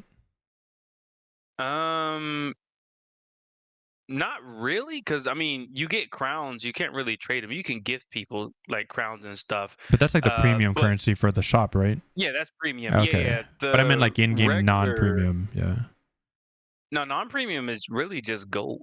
Oh, it's I just mean, gold. literally just gold. People just say like, oh, this is like 20,000 gold to get this helmet. It's like cool. Oh no, 20,000. Here you see, go. because the only currency we have in Final Fantasy is gil, which is gold, and that's like what you use to trade, buy, and stuff like that. But that shit is not cheap. The gear, especially if you buy it on the release, is over $1 mil a piece, and to make gil is not easy. No. Yeah, Like no, I'm consistently anywhere fluctuating from 20 to 50 mil depending on what I'm doing and what I'm buying or selling. But like that's like me crafting constantly and making stuff that requires like pentamelded gear. And so it's like you have to really work for it. And then you have to gather everything, and then you have to sell it, and then people are constantly underselling you. That's my biggest complaint. And that's that's probably one of my biggest complaints of 14. Yeah. Is the market for itself. The market board is fucking horrible. Like it's nice to be able to have access to all of it, but the way it's handled, the way to make gil and stuff is that it's like unless you're a crafter, and again, because if people are underselling you, you have to go to like the way you have to be like actually smart and understand how the system and the items that you need to sell to make money like efficiently. It's like a whole game and system in itself that most people don't know. Yeah. So making gil is hard if you just don't know what you're doing, and everything's overpriced. It was a bit easier before the whole data center traveling thing came around because you could flip items. Yeah, you could flip items. It was more feasible. Flipping items was more feasible before that thing. You can travel to other servers. Before that system was implemented, you can flip items, make a lot of gold, make a lot of gil, and the only really good way of now for me to see making gil is either what he said, crafting on like release date, of raids or release of an expansion, that's when you're making like the big bucks. And the other time is like if you have set up something called a guild. The guilds are called free company. Yeah. So if you set up submarines, like if you have invested on them for a long time, they will return you a lot of gil.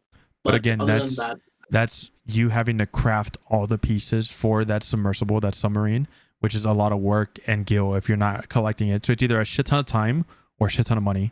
And then you have to not only do that, you then have to send it on voyages constantly to level it up. And each voyage, depending on each one, is anywhere from 8 to 18 hours. And so it's just, it's so much time and investment for you to even start making money. Yeah, I think if anything is overhauled in 14, that's like one of the big things to me. Yeah. Sure. Yeah. I will say the crafting aspect of ESO gets expensive to like get your crafting up there. Yeah. But the cool part is because they have like the guild systems and you can like have your own guild and all those other people involved, most of the times you have like a full on dedicated like group of crafters and everybody in the guild just gives them all the resources they need. And they just craft. And they just craft all the stuff. And then they can get once your like, guild makes enough like resources or you think you're ready to start selling the stuff, you can actually buy a vending location in major cities. And you can just, say we want one here, we want one there, we want one there. And other guilds can outbid you if they got more resources than you want like the higher end spots. And you can normally go around and do like price comparisons and like check to see like, oh, they're selling it for 14 gold or 14,000, they're selling it for 7. And then sometimes you can just put in the chat and say, hey, I need someone to make me this set. And then like I got like 80,000 gold and it looked like, all right, but I can only make it, blue or purple. It's like, okay. Yeah, no, see, you guys have more variety in the ways to obtain that gear. So for Final Fantasy, it's either market board, which means it doesn't show you like, oh, you're in the market board of this city. It only shows, no, it's everyone that's selling that item. You're seeing everything on your world. Oh yeah, no. And then, and that's it. The only other option is advertising, like, hey, and this is like you go into Party Finder and you put, hey, I want this set. This is how much I have, and these are the things I have. And if someone's feeling charitable, they'll do it because they're not going to make as much money doing that versus them making the parts and putting it up on the market board. Or you just have a friend that's willing to do it for you and you just help them get the materials for it. Like those are the only ways to get the gear. Yeah.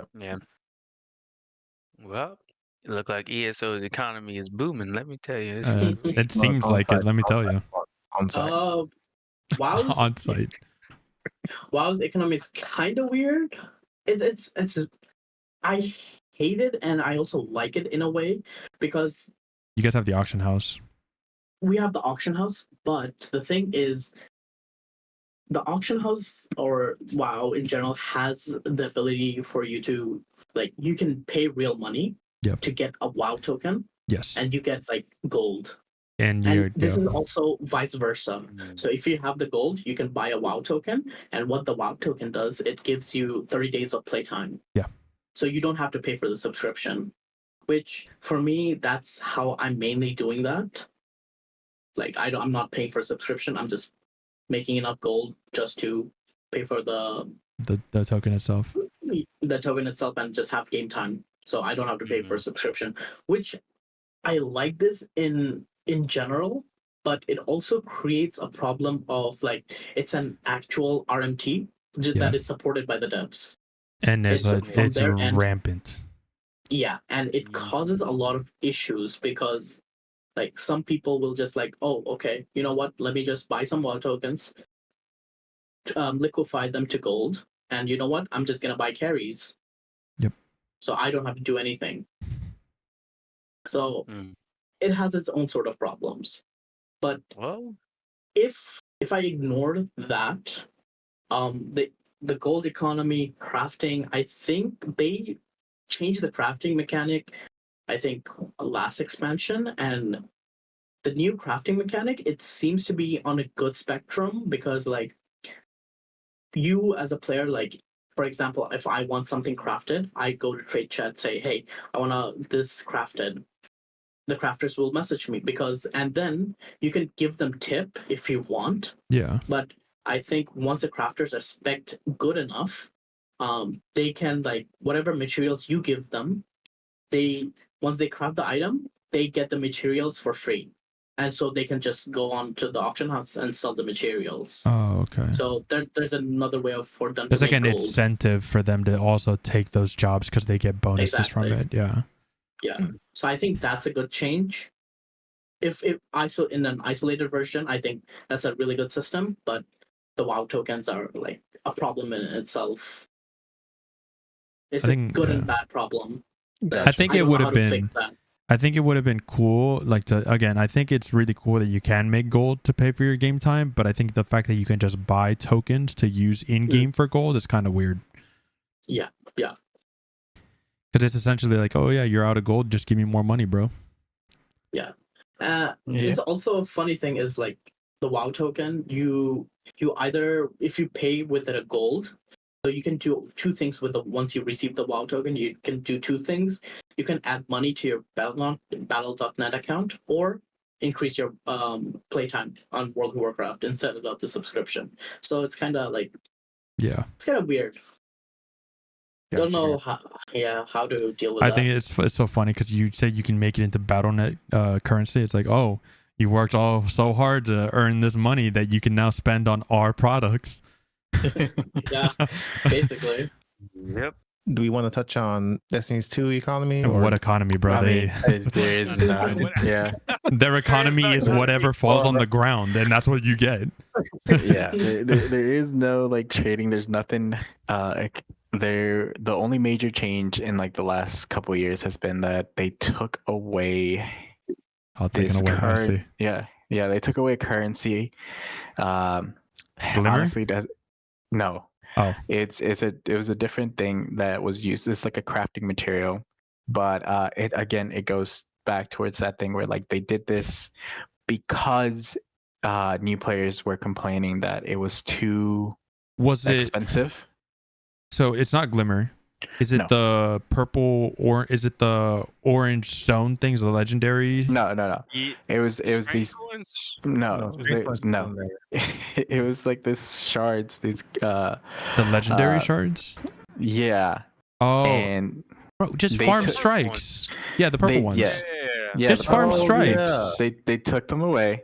And people didn't like that because like if you had been playing for a while, you built have up thousands. Yeah. I literally had like over 50,000 of them. I would never run through with them, but yeah, they took it away, and that was the only change to the economy. They added more to the Glimmer cap, so I think now it's 500,000. But it doesn't. You get it so fucking fast.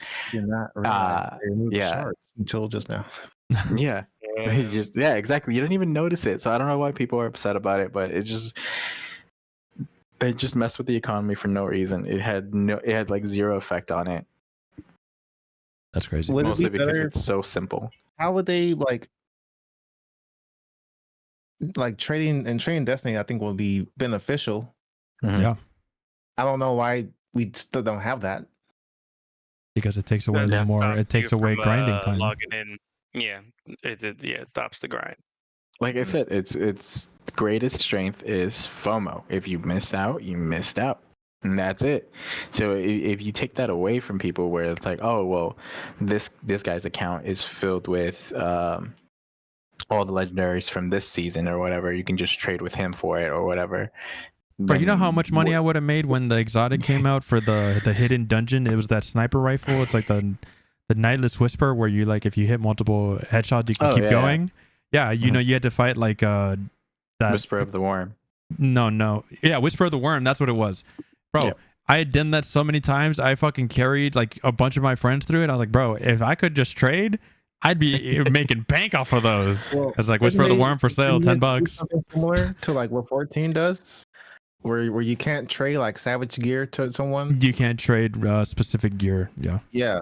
Couldn't they just do that with Destiny? But you can't do a lot of things. Like exotics. I was like, yeah, you could do a lot of things. You can do a lot of things, but they don't. Yeah, I don't think they even want to open up that can of worms. I think they just was like, nah, we just don't do it. And crafting is fine for Destiny. Trading, no. You said crafting is fine? I mean, I quote unquote crafting. It's not a crafting system. Yeah, I mean, you can customize. You can customize the stats for the guns that are craftable. I think that people had issues with that too because it takes away from The grind. random drops. Yeah, from random drops, and it's back to the same thing, man. FOMO. Yeah, if you miss out on a good drop, then you missed out. But now, if you have crafting, there is no such thing as a good drop. There's just whatever you want to make it. You can make the best version of that gun. Notice how that's a beneficial change for everyone, and they complained about it. Yes. Well, Fucking losers. I think the one good thing that Bungie's done is let you have like is it like legacy item where you can go back and rebuild items And you that can rebuild found? items that you had. It's like the bank or something. Like you can do it through the bank or something. I don't remember. Yeah, It's like old items or is that it you like collections? register. Is it called Collections. I think it's collections. Collections? Yeah, collections. And Yeah, some of those you can do. Some of those you can't. It depends on Yeah. the item. That's the thing that also gets me is like the fact that they have that, but then it's like, oh, but you gotta use resources to get it back. It's like, bro, Mhm. we already We already went through this. Just hellhole. That's Why did you one do thing. this? Let's do it just again. let me get it. Like, what is this? And That's like, one nah, thing I like nah, nah. about that's one thing I like about WoW when I was playing. I don't know if it's still like that, but you have a tab that's like collections, and it's their transmog system. Yes. If you've ever gotten the gear, you can transmog your gear future as many times as you want from that tab, and it's like the best transmog system in an MMO. Yeah, it's definitely the best transmog system. Speaking of transmog system, WoW definitely has the best transmog system, but I'll say Guild Wars 2 has the best dye system. System. Coloring your gear. Yeah. It's very okay. customizable, isn't it? Yeah. Yeah. You have like three channels or like 2 channels of like dyes you can put. You can mix and match dyes. It's really nice. Oh, okay. I didn't Coloring know your that. gear. Yeah, I didn't know either. Well, cool. I mean, ESO is good too. I just didn't want to say that. But Oh my god. Bro, where you at right now? Florida? it's good. It's good. That's what I'm saying. You in Florida? United You know what, bro? Airlines. Stay over there. United Airlines. Stay over there. I might show up. I don't know. You want to move to combat? How much time we have actually? You were getting there. We've been here for a Okay. while now. Let me tell you, we've been here for an It's hour like- and a half. Yeah. Yeah, 10 hour and a half. Okay. So we Wow, can talk it's about one more. already? Yeah, we've been Jesus. talking a lot. Yeah, we Yeah. can cover Yeah. maybe one more topic, and then we can come back to this later on if people want more. So choose one more topic you want to talk about, Jeremy, and Yeah. Let's just go straight to the COVID-19 thing. then okay. Let me look at it.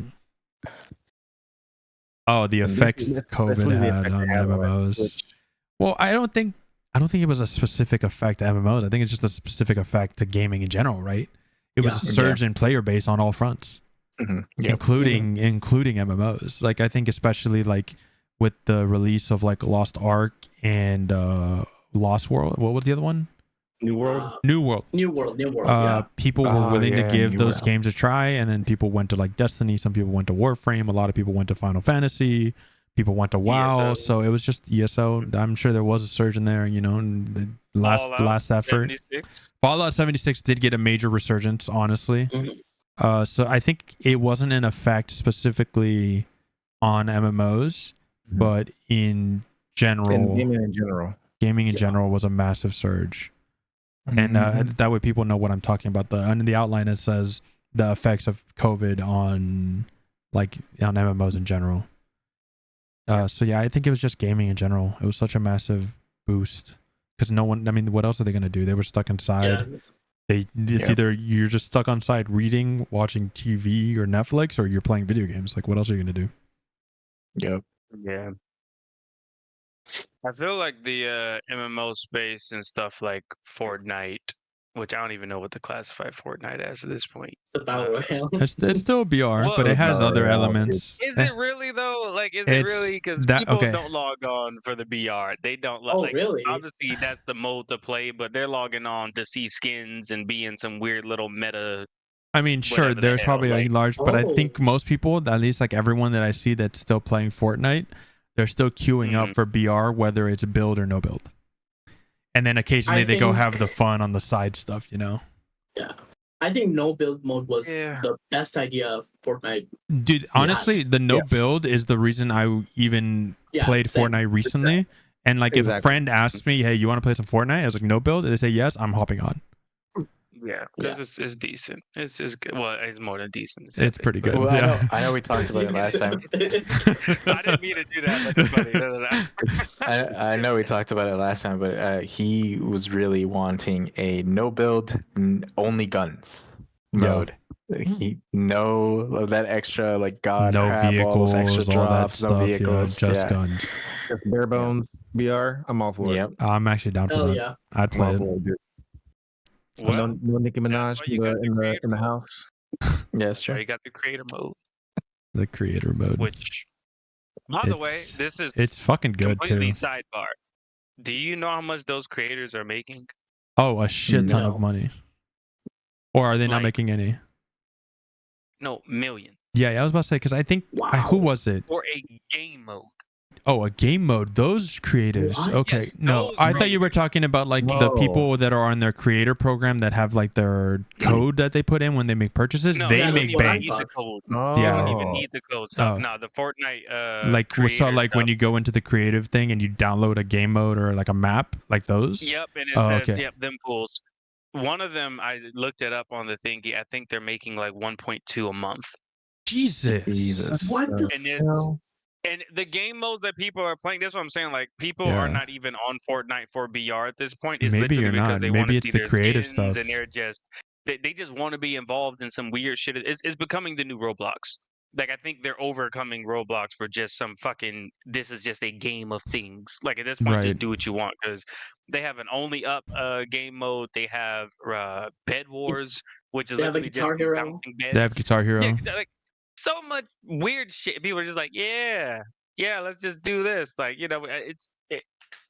I don't even know what to call Fortnite anymore. I think it's literally just Fortnite. Like, no It's BR, just no nothing, Fortnite. It's just Fortnite. Yeah. Just Yeah. Fortnite. I'm gonna be honest. Until you just mentioned it, I remember when that came out, and I remember thinking like, yeah, that creative mode is probably one of the best things they could do with their player base. And then I completely forgot Yep. about it. Occasionally, you see something Yeah. big like the Guitar Hero mode, or they had a Hot Wheels mode. I was like, that's Mhm. cool, and then I forget it exists because I don't hop on Fortnite, so like I kind of forget that stuff. Yeah, I made and it's so funny too because it's not difficult to go into either because if you Mm. have Epic account or whatever, you make one, you just download the Fortnite what's it called, like Fortnite Creator Engine or something. You can literally just make a game mode and submit it within like a day. Yeah, and Yeah. it's up and ready Yeah, to it- play. Yep. Yeah, and anybody can just get it. So I think I put one up there. I only made like $4, but I think I had like 2,000 plus people play it. Oh, damn. So That's actually- Fortnite is Yeah. the biggest MMO of all time. Is that Yeah, what you're saying? true. I mean, it Actually, is yeah. the biggest MMO. Yeah. Man, maybe we should have just done this episode on just Fortnite. What are we doing? I mean, that we'll mark that one up. We'll mark that one. Yeah. Well, But we had a lot of other plus we go top cover for MMOs, but we should probably call it here. Yeah, that was. Yeah. We talked a lot about that one. We'll do our good old weekly. So something we like to do, Prime, is at the end of the episodes, is we talk about what we enjoyed this week or what we did or just things that we want to share, essentially. So, Yeah. Jeremy, do you want to start us off? Sure. I am still on the binge of becoming a better home cook. Yes. So after this podcast, I'm going straight to HEB, pick up some mirin, make my own teriyaki sauce. It's gonna be great. Hell yeah. Oh my god, Nice. let's go. I don't have to buy. Trying not to buy so many things from the store. Make it at home. I mean, Right. it won't Yeah. last as long. Don't get me wrong. I like the convenience of the store, Yeah, but Mhm. make it at home is 10 times better. usually, yeah. yes. 100%. Yeah. It Yeah. just tastes. It just tastes better. Makes you feel better. hmm hmm All right, what about you, Declan? Yeah, so I played modded Skyrim for the actual first time. Uh, How was that? I don't know. I don't Well, know. I okay. The think question it's, is, what did you mod? I downloaded Lorem. It's like a Oh, full yeah. I didn't know that one. thing. Yeah, I went and downloaded it, and I'm gonna be honest. I think I still like regular Skyrim better. I think Wow. there is something just good about a solid package of a game. So my man really said I played modded Skyrim, downloaded one mod that doesn't affect gameplay, it only adds flavor text, and he's like, I like normal Skyrim better. No, I know it does. I know it does more. Yeah, it does do a Yeah, lot. that's- It's like a full yeah, package that's mod, bad. but when I Yeah, do that thing is modded 500 Skyrim, gigs. I'm doing like 100 mods type shit, you know? Yeah. Oh no, that mod I think has. Is it like? It's like 3,000 or something like that. It's like a ridiculous number. Oh, Like I don't know what the it download does. is Yeah. 500 gigs. Like it's got Requiem in it. It's got like retexture of all the things, like voice acting, a bunch of different DLCs. Like it's like a whole new creature of a thing. And I'm just like, there's a lot going on here. I don't like the new combat animations. Like, give me the basic shit. Like, go back to. He doesn't like change. I see. I don't like change. No. But yeah, that's it. That's it for me. That's fair. What about you, Chris? I have just been on a binge of a bunch of podcasts. It's mostly like 99% Invisible and Science Versus, but Yeah. they've just been going on a topic of like climate change and like how it affects the housing crisis. And Okay. it was that for like an entire week. And so like yesterday I was just listening to a really dumb audiobook to just like turn my brain off for a minute. Fair enough. For me, it's been, what have I done this week? Not a whole lot, to be honest, other than like going to work, coming home, playing League of Legends. I've been playing way too much League. I've been dragged back into League. Yeah, I saw you get back. If anything, I'm finally going to play Metaphor this week, so I'll probably have a review for it, hopefully, if I'm done. I don't think I will be, but maybe. And what about you, Prime? For me, it's just been playing WoW with the guilds I've been playing with and some friends. It's been pretty fun. But I'm also prepping because my parents are coming over next month, so I'm gonna be off video games for like a whole month. Oh boy! Wow. So yeah, sounds like fun. Yeah, but I'm also like meeting up with friends recently, and we've been just playing. Like we are going through our board game phase. I love board games. I love board games. Yeah, dude, it's so much fun. I have a friend who has like 80 of them.